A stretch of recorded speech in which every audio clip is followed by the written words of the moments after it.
Um, this is basically June Anime 2022, and there are two animes with regards to this particular list that I chose from. And the main two with regards to this particular list that I chose from are the Mobile Suit Gundam and um, Spriggan. So I'm going to start it off right away and say the first one is better, but the second one is okay. The first one is obviously this one right here, which is Gundam. And it has Amuro Ray and has Bright Noah. So Amuro Ray and Bright Noah are basically the main characters of the first, um, the one that I chose to be the number one on June anime list. And then the second one falls into the category of being the second within that list is the Spriggan, and which is this one right here. So if you don't like that I'm speaking about these two animes, you could look into the description. I'm going to leave in the description a very short um, plot of both the series and of the movie itself. So the June one came out in June, and of course the Spriggan one possibly came out in late May and then in June because it's a series. So the episode probably transitioned over from May to June, but I'm not 100% sure. It could have been a whole lumped together thing, all in one, like Netflix sometimes does. Also released in June. So I got to check into that. But for right now, it's just about the description of these two animes. If you are interested in these, you could go check them out. And they were slightly better than the other animes I've seen for June, which is not by a lot because not a lot of anime was released in June anyway. Most of them were released in April. Most of them were released in March. Most of them were released in May. Only a few were released in actually June that are considered new anime. Not continuing, but new anime, new stories. One was very kiddish, and so I'm not going to do that one. And the other two that was better, that was around the same ballpark as that other one, was the Gundam and the Spriggan one. So the Spriggan one and the Gundam one is the one I'm going to talk about. So I'll get right into it right away so I don't waste any time too much. So this is the very first episode, and the very first episode shows a character standing in front of an object. Now these objects are called oparts. What oparts represent are objects of control artifacts or out of control artifacts objects, and they represent a threat to humanity, and the threat to humanity in the big way as in life ends on the earth type threat, or used through some type of negative way by a country in order to become superpowers. So oparts are things buried long time ago in incredibly ancient past, way before Sumerians or Aztecs or Egyptians, so on and so forth. Like before any type of civilization existed, this ancient society or ancient culture existed way back. It could have been way back before even the Ice Age time, millions of years ago, and then it got destroyed, and then society basically built up from the bottom all over again. Basically, humans came into being, then they became creatures that were able to walk, and so on and so forth. And then Ice Age came, and then Ice Age left, and then man eventually became the rulers of the planet, and so on and so forth. As our culture eventually became civilized enough to have technology, and learned of what happens with the ancient relics that are found within the series. So that was basically the synopsis of what the ancient culture are. Who they are specifically, where they're from specifically, and what they are specifically is unknown, even in the series and even in the movies themselves. So it's always a mystery what these people are, or if they're even people, or aliens, or gods, or whatever they are. All is known that they left tech behind, specific tech that only they're able to use, and certain people are able to decipher it and understand at least a certain aspect of what those things are. So it's called Spriggan because Spriggans are basically soldiers made to stop certain things from happening, stop individuals from stealing certain things, stop individuals from causing chaos, stop individuals from attaining these items. that are dangerous for society, that are dangerous for culture, that are dangerous for the world itself, that creates kind of instability within nature as well as within human society, uh, the imbalance between who has power and who doesn't. So the Spriggan, which is this gentleman right here, his name is Amuro, is one of many Spriggans, and a Spriggan is basically a soldier or an assassin or even a guardian, if you don't like to use the word soldier, hired by Archmac or Arkham or something like that. His I gotta look it up specifically, but his duty is basically to make sure no one takes these ancient artifacts and use them for destructive means because they are very ancient and they're very potent and they're very powerful, more powerful than any technology that current modern society has ever taught up or have ever created. Even nuclear warfare and stuff means nothing. These technology are so vast that they cannot be destroyed. Even if you try to destroy them, blow them up, zap them, pressurize them, crush them, cut them in half, it cannot be destroyed. They're like things that were made by basically gods, and the only people that can unmake them are gods. So that's very useful for the bad guys. So Amanayu, this character right here, who is a Spriggan, is dying to make sure the bad guys don't get their hands on these things. So his first job is to protect the woman over here, and this woman happened to be an orphan friend of his from way back then, when he was young, when he was an orphan, and her name is Yamabishi, and she's an old orphan friend from way back when he was, I think, 7 or 8. Could have been younger, or it could have been a little bit older. I don't know. It's never stated the specific age of this character, and if it was, it's not something I look deeper into. What I do look deep into is the anime itself and the movies. So she's kidnapped.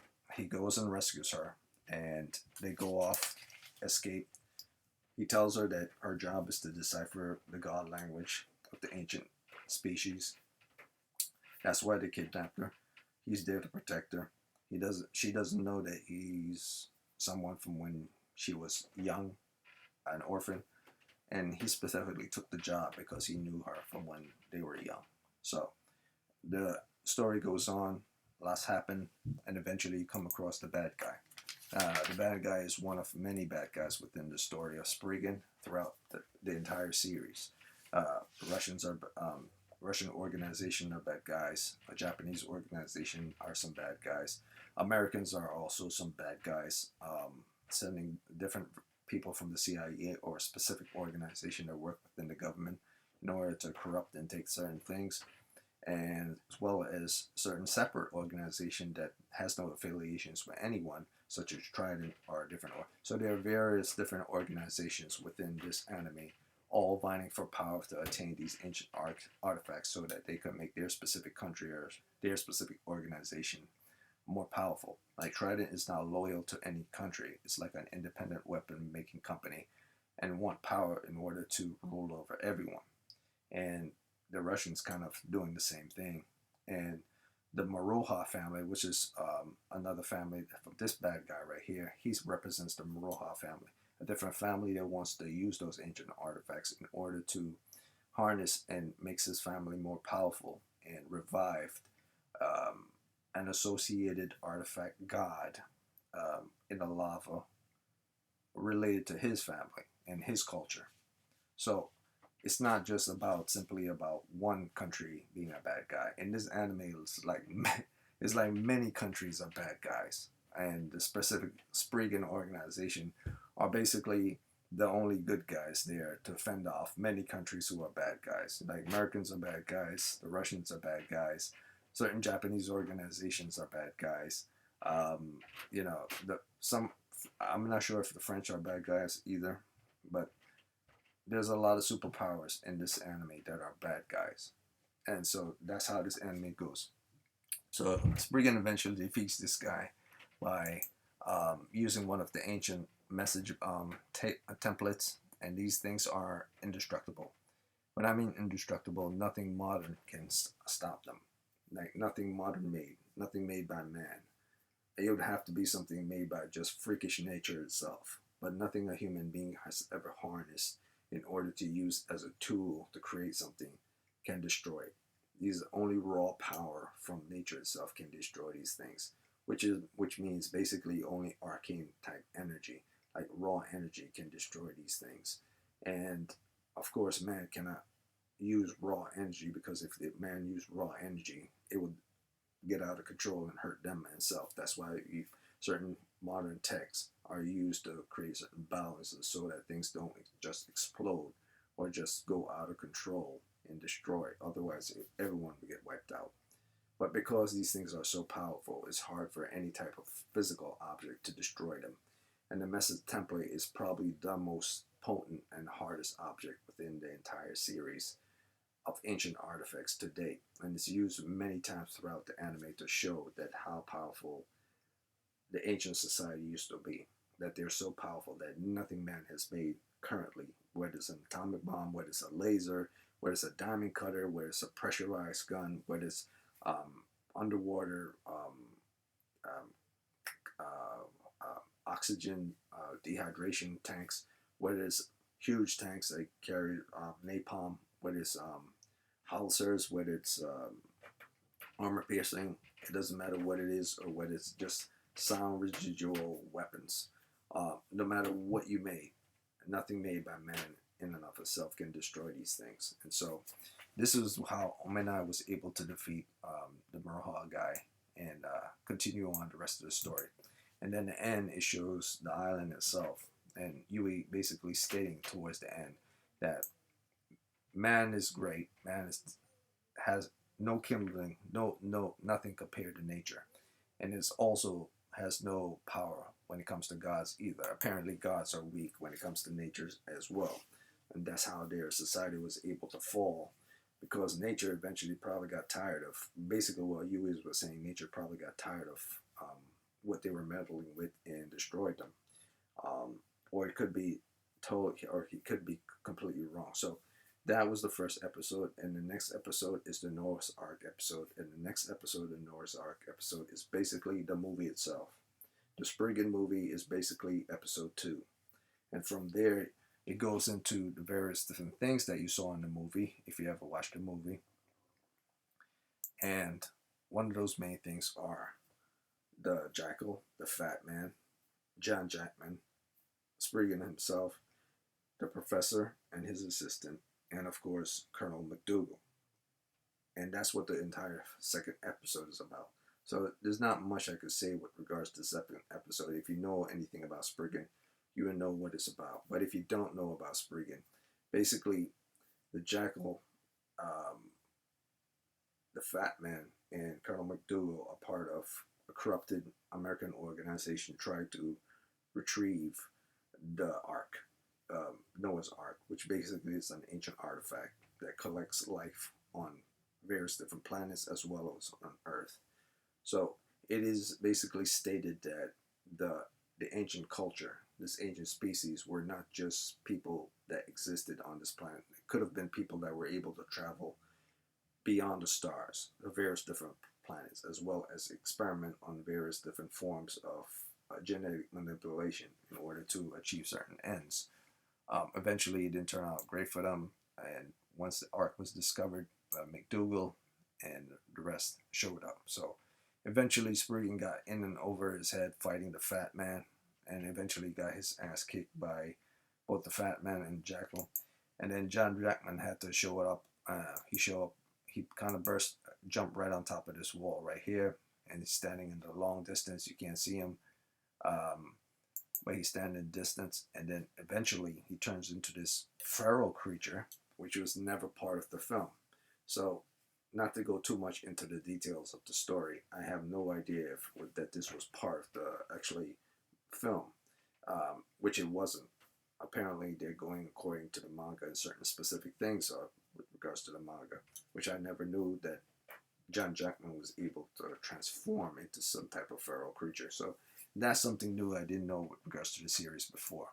And then the story continues on from there. They're able to stop Colonel McDougal, and how and what way, I'm not going to say. It's just proceeding from that story. So the Spriggan story of the film was captured in episode 2.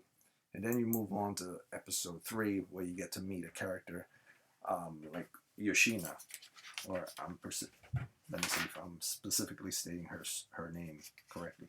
No, not Yoshina, Yoshino. Um, Some Yoshino, and her character is basically a grave robber, and what she does is specific grave robbery. She kind of like is an Indiana Jones type of character, and her specific job is to basically find artifacts and then sell them to the highest bidder, so on and so forth. And Spriggan can't basically stand her, but at the same time, they're kind of in the same boat because his job is dives into ancient artifacts, and her job kind of dives into ancient artifacts as well. So she's kind of a pain in the ass, but she is someone that's able to defend herself. She carries machine guns, she carries grenades. It's very strange, but she's a new character to the Spriggan mythology, and she's probably someone that's been there the whole time. It's just that within the series, you get to actually see her do her thing. Whereas before in the movie, you will never see this character whatsoever at all, because she wasn't intended to be someone to be presented in the movies. She was just someone to be presented within the series, as well as other characters. Now, in episode 3 is where you get to learn about the organization known as Trident. And what Trident is, um, and this is called, episode 3 is called The Forest of No Return. And that's where they are. They're running for their lives in the Forest of No Return. So in episode 3, you get to learn that the organization is known as Trident. And what Trident is an organization designed for weapons development for various different countries. Basically like a black market arms dealer for various different countries. And their job is, but they're not really black arms. They're legally authorized, at least to my understanding, legally authorized individuals for creating weapons and selling it to various different countries. Experimental weapons. A lot of these experimental weapons has to do with high-tech experimenting with ancient artifacts. So they're not exactly the good guys. To be honest with you, I believe Trident is the main bad guys of the entire series, even though there are various different countries that are bad guys. But I believe that they are the main bad guys. It's just not revealed that they are the main bad guy organization. That the Americans really are the main bad guy organization, or the Russians are the real bad guy organization, or the Japanese organizations are the main bad guys. But in all truth, it would probably be that the Trident are the actually true bad guys of the series. So from there, you move forward, you get to meet this character, and she's doing her own Indiana Jones stuff. They get trapped, they escape. Not one of the best not one of the best episodes of the series, kind of slow, but you get to learn about this new character. And then you move on from that episode, you move into, after you go from the Forest of No Return, you then go into the 4th episode, which is an episode that has to do with a gigantic robot. And this gigantic robot is an ancient weapon. And it's called the Berserker by Spriggan. He basically stopped one of these before, not simply by himself, but figure out a way to solve the mystery of this thing, of this creature from ancient past.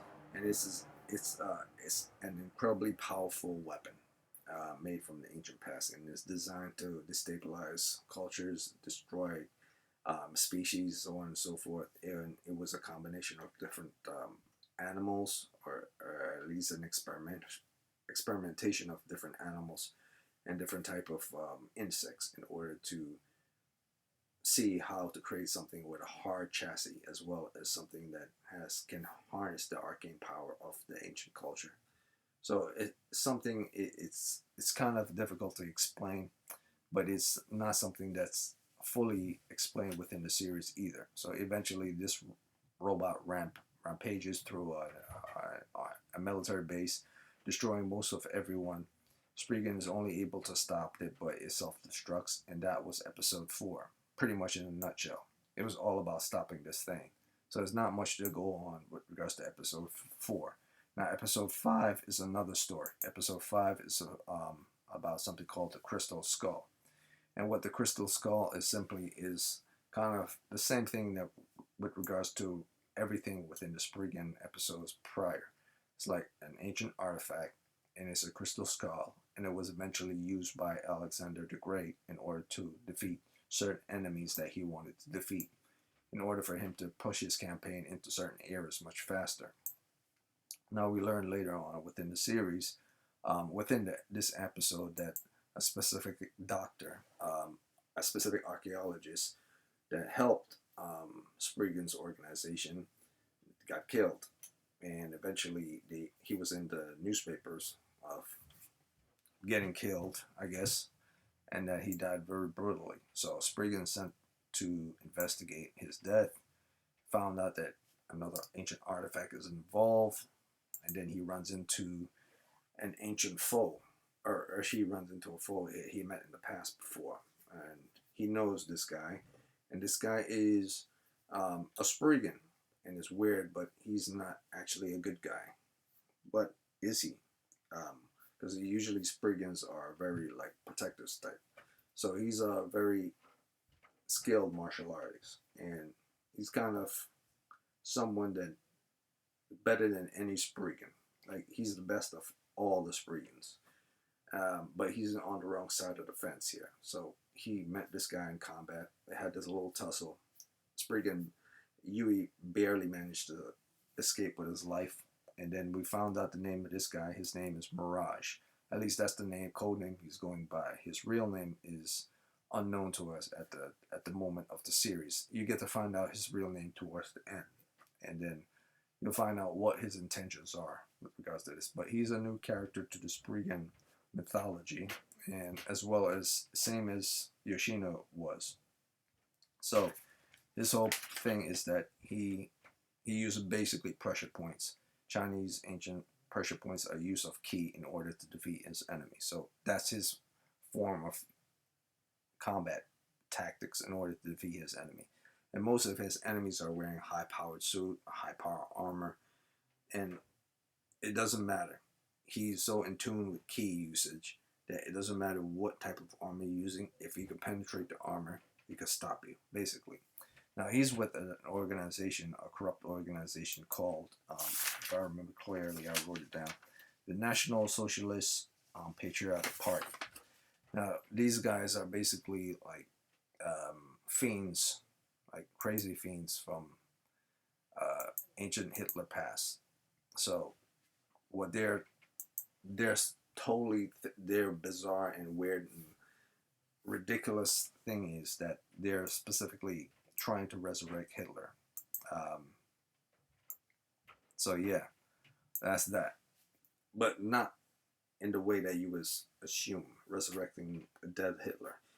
It's more like they're trying to resurrect his legacy of what he stands for. So these Germans, or you could say neo-Nazi types, are trying to bring forth another type of Hitler organization existing, a new type of Nazis, but not falling under the same name. So now we have German enemies in episode 5. So like I said before, there are tons of different crazy organizations of crazy different countries trying to attain these things. So there's not one specific bad guy within the story.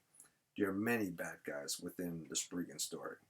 Though Trident might seem to be the main bad guys from beginning towards the end, there are many other powerful, or probably equally more powerful organizations than Trident, who are trying to attain these things, such as the USA with Colonel McDougal and everything. And there's also, so we move forward from that, and towards the end of that series, we found out who our friend here, who goes by the name Mirage, is not who you think he is. And I won't spoil anything, but it's very interesting at the end of that episode. So the 5th episode is pretty good. I would say it's very good. In fact, I think it's probably the best. Well, not actually. The 2nd episode, which is the movie adaptation, is the best, and the 5th is probably the best as well. So second, fifth, and probably I would say number number three is also pretty good, because you get to learn certain things about the machine, um, the robot itself. Well, actually, no. The fourth is best. I would say second, fourth, fifth, and that's it. So half the episode in Spriggans are good, and the other half are okay or meh. Um, and thus we go from the fifth episode into the sixth episode. And this is the last episode I saw with regards to the series so far. So I'm going to judge it based on everything I've seen with regards to the series so far. And I would say, based on what I see from Spriggan, half of everything is good and the other half is bad. So the sixth episode, the final episode, is Spriggan get to this island. You got to find more artifacts. He meet up with Yoshino again, the grave robber. Eventually, he comes across this guy who's transport ship goods, or he has his own personal private ship, and they're going to a specific island, a forgotten island. And this forgotten island is basically part of their new objective, the Forgotten Kingdom. And basically, Indiana Jones and Crystal Skull type of thing going on here. So they're going to this forgotten island, and then on this forgotten island, Yoshino says this island is about to disappear in a couple of hours. So they have to get the hell off the island. They only learned this like halfway into their journey on the island, and she learned this from the artifact itself. Eventually, the island goes into self-destruct and gets zapped into another world. But before that, we get to meet another of prior Spriggan operatives, and this guy was Omani's very first training operative instructor when he was very young, when he was a kid. And so this was his Omani's very first instructor, and he taught him everything he had to know in order to be a Spriggan. Unfortunately, things didn't turn out well for him at the end of the episode, and I'm going to leave that out there. So I'm not going to spoil anything with regards to how things turned out. I'm just going to say that, well, it didn't turn out the way he wanted it to be. It's a very interesting episode. It was probably the most emotional episode of all the Spriggan ones.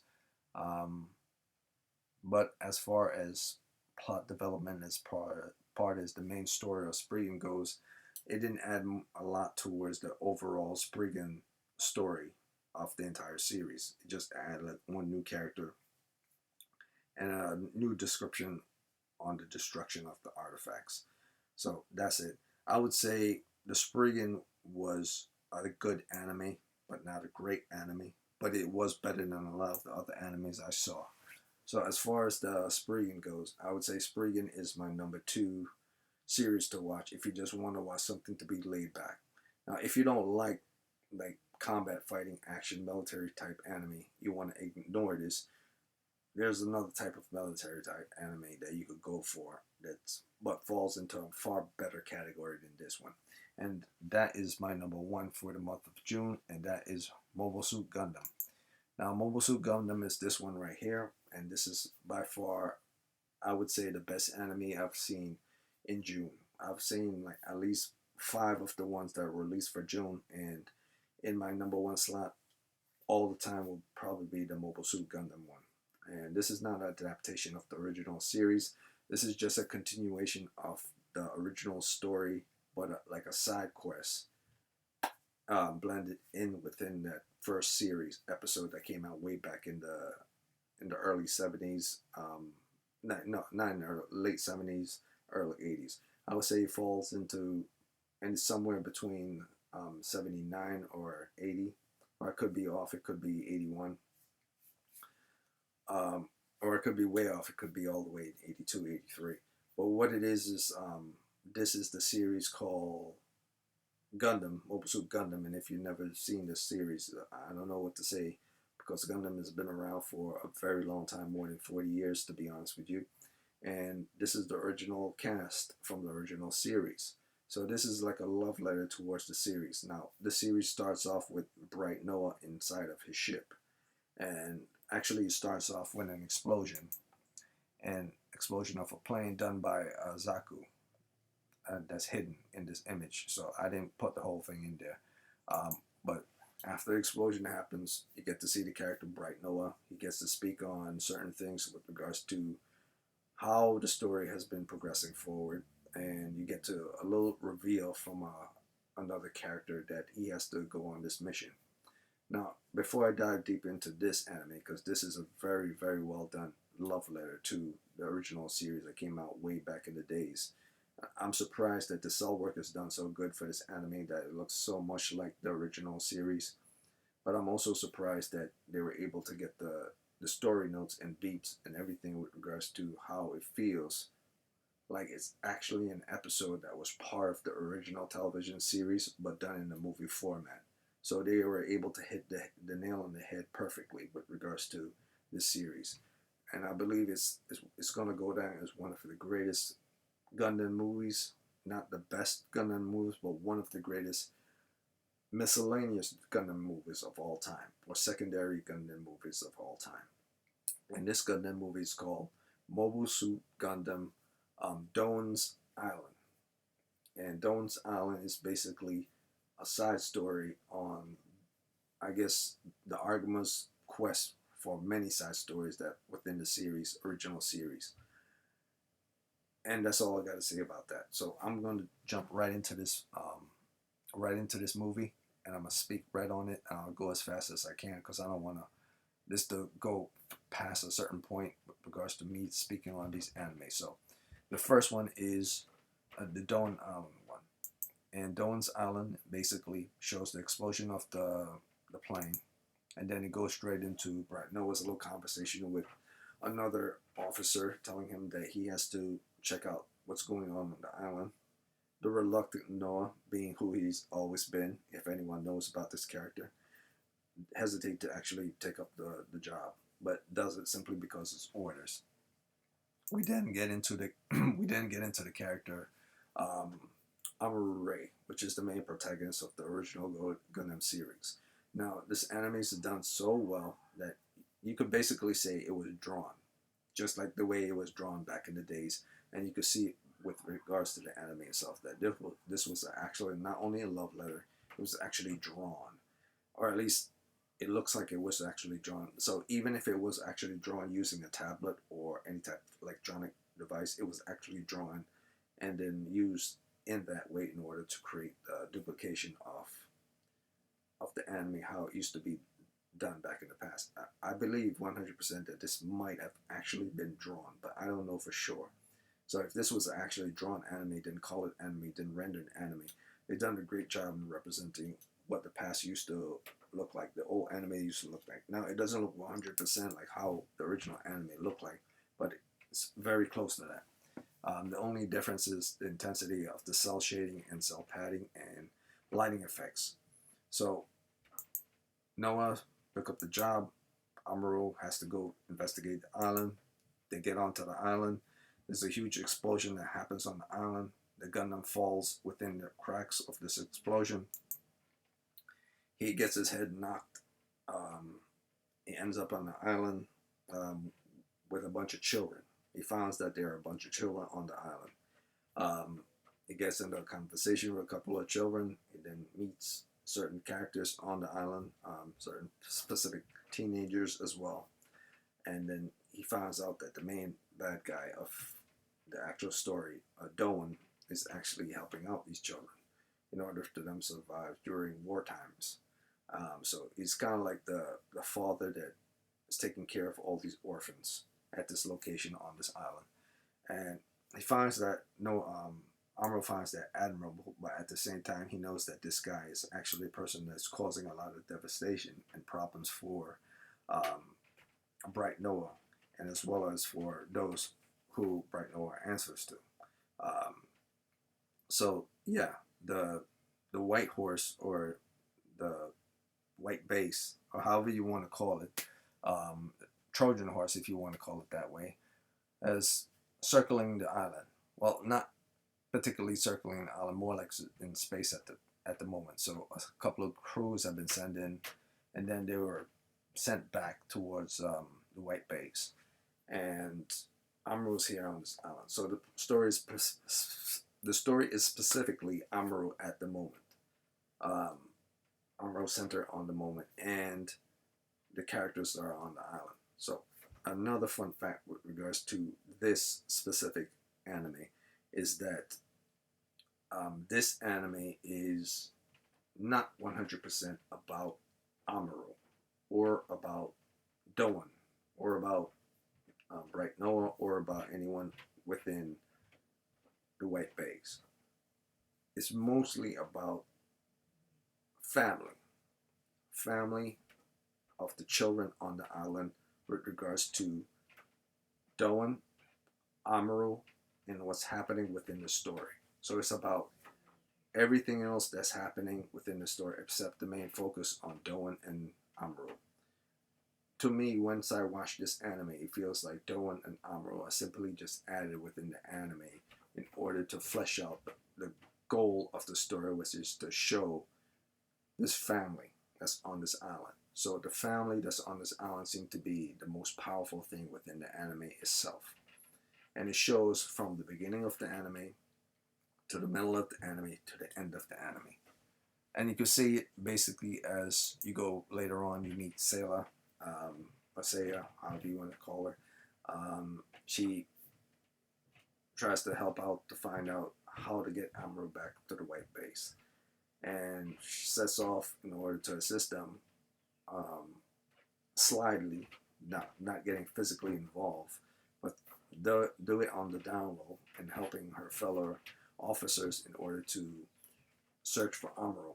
So she did it on like the core booster. She recommended the core booster, or actually someone else recommended core booster, but she was the only one that's allowed to let them take care of or take out the core boosters.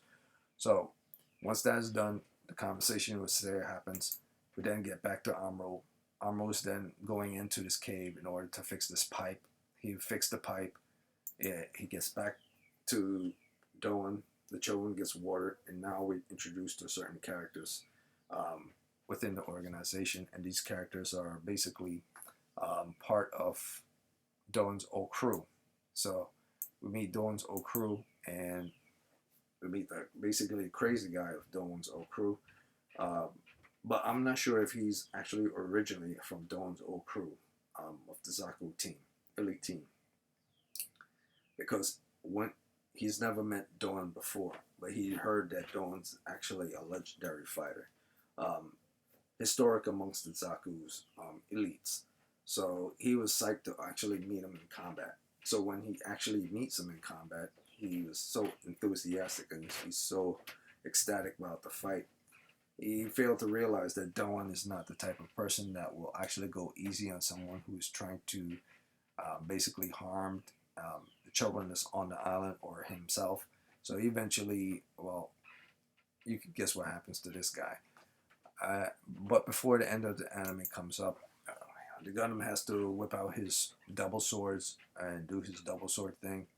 And then the anime ends, and the solution for why Doan's doing what he's doing and what it has to do with the children and how Amuro is related to all this are all explained towards the end.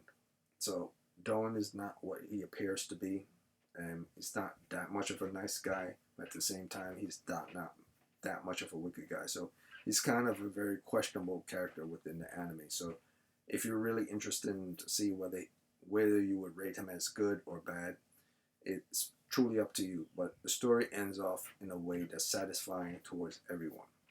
Doan's not really seen 100% as bad, but not as good. Amuro is not actually seen by the children as a bad guy, and is able to recover a bit of his beliefs towards humanity and fighting for something that's righteous and good. And at the same time, the Neo-Zoan, or Zoans, not Neo, Zoans didn't get things to go the way they want to, as well as the Federation didn't get things to go as the way they want to. So all the individuals who wanted to win in this whole scenario didn't win. What won was the island itself, the protection of the island and the people on the island. So no one who you were expecting to win won in this anime. Amuro didn't really won in this anime. Doan didn't really won in this anime. It, the island children on the island really won in this anime. Family in the really won in this anime, and it's expressed towards the end of the anime. And you will see why I say this is one of the best animes I've seen when it comes to family oriented content. Now, this is a very violent anime.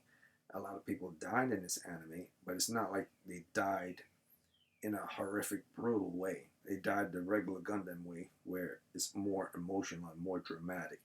So I wouldn't recommend this for children to watch, but at the same time, anyone who's over the age of 12 can get where this anime is going, can understand the level of detail within this anime and emotion and need. So it's a very happy-go-lucky anime in the beginning to middle. Then it becomes very serious towards the end. Then it becomes real serious toward the end, and then it goes back to happy, emotional towards the end. So it feels like a very serious anime. Starts serious, then it goes happy in the middle, then it keeps going happy, and then it gets real serious towards the end, and then it gets very serious towards the end, and then it goes back to being happy. And because it's trying to tell you that even in the harshest of times, there's something worth fighting for. And sometimes that thing that's worth fighting for is more than yourself, or it's more than what you represent. It's something that we're living and dying for. And sometimes it could be a memory to keep you keep going, and those that you consider your comrades, or it could be those who you want to look after for the next future, to see that they have something worth living for, worth dying for, to give them a sense of purpose. So this was very much a love letter to Gundam stories, but also it was unlike all the other Gundam stories. It was something that has to do with something much deeper. I believe that this anime focused more on the need for peace with regard, even in times of war. And if you cannot achieve peace, then you should fight and die for those who are worth fighting and dying for all the time, because that's worth something, and it means something more than your own personal life. So now that doesn't have to physically mean a person. It could mean anything that you truly value in that has purpose, but is as long as it's not something toxic that would influence others outside. I guess it's trying to say that it's worth fighting if it doesn't destroy anything else outside of yourselves. So I like this, and it's probably the best anime I've seen in June. So that's it for my anime review for both Spriggan and for both Gundam. I'll put a description with regards to this anime at the end. Not at the end, but within the description section with regards to just a plot of how certain things played out within the series of Spriggan, and how certain things played out within the story of the Gundam. Because this wasn't by far not the best Gundam movie I've ever seen. There are those that are far more superior, but this was by far a very interesting inclusion into the Gundam mythology and into the Gundam history of great stories and respectable stories, and a love letter to the original stories. So this is not something that you would want to miss if you're a diehard Gundam fan. To see Seiya again, to see, not so much to see our Amuro, but to see Seiya again, to see Bright Noah again, and to see the kids that are on the ship again, and to see even the characters you didn't want to see them again, and then get introduced to the new characters, the new children that are on the island, and the new plots, and the section of how things were transitioning. So the transition in the story are very done very well. It started to get a little boring towards from the middle going towards the ending, but then it picked up from going towards the ending towards the deeper ending. So from the middle going towards the middle, from the beginning going towards the middle, it was good, and from the middle going towards the ending, it started to fall off. But from the middle going towards the ending, it started to pick up again. So there was only one section within the story that felt like it was starting to get boring, and that was a little bit past the climactic part of the story, but then going towards the ending, it started to pick up again. So it dropped off slightly and started to feel boring somewhere in the middle, but then it became something that started to sped up towards the end. So the beginning, the middle was okay, and the ending was great. So 2 out of 1, that still makes the story a very good story. And the fact that we have to come back to these characters, to come back to the story associated with the first series, is magnificent, and it's a great love letter. And I love the fact that we're able to see these characters back again, presented in this very short, well, not very short movie, but within this movie, and done quite well, and respectfully to the content, because that's how you want to do your stories, that's how you want to do your series, that's how you want to do your comic books, that's how you want to do your games. You want to respect those who've created content before in a way that sends not only just a love letter, but shows that you can actually do both original stuff in the modern era and still keep up with what was going on in the past, but do it in a fresh and new way to show that you understand that this existed and you understand that there's a love there, but you also understand that you're in a new times, a new era, you want to see something new. And so this is kind of like a good combination of both, something from the past and something from now, both meld together with new tech and with old tech. So I like this. So that's it for this anime review of both Spriggan and Gundam. July 1 will be the 3rd week of July.